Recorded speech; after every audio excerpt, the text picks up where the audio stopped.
Полициски патроли, паркирани возила и полиција. Ваква слика синоќа затекна екипата на Алфа на влезот од селото Батенци, на неколку километри од центарот на Скопје. Но полиција имаше и на излезот од Батенци и на уште неколку локации во Студеничани. За зачестеното присуство на поголем број полицајци, кои некогаш биле облечени и во маскирни униформи, па дури со полициски дефендери, посведочија и мештаните, се плашат да зборуваат пред камера. Не знаат зошто веќе подолго време полицијата толку често буквално го опколува селото, а многу често се случувало навечер да ги проверуваат сите возила кои излегуваат и влегуваат во Батенци и да ги легитимираат лицата во возилата.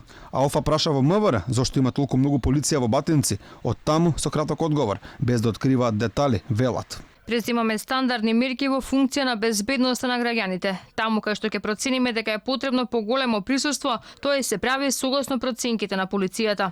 Наспроти смирувачките тонови од полицијата, мештаните живеат во страв. Во недостаток на официјални информации, кружат многу шпекулации. Една од нив е дека во селото се крие бегалец.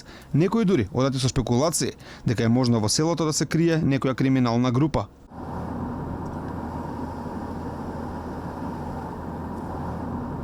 Други пак шпекулираат дека во селото е внесена голема количина на дрога. Како што се говори по улиците на ова скопско село, една од можностите е обид на полицијата да го спречи изнесувањето на дрогата од Батенци, но сомнежите одат дотаму дека можно е политиката да вмешала прсти, па некој некого штити, бидејќи со денови полицајци само кружат околу селото, а досега нема никаква акција.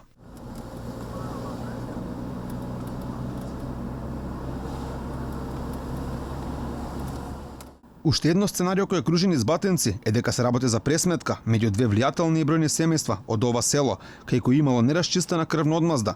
Шпекулациите велат дека таа се провлекувала со децении. Меѓу многуте информации кои се појавија низ селото е и дека едно од лицата која го бара полицијата било во затвор за убиство во една западноевропска земја, а во Батенци се вратил неодамна.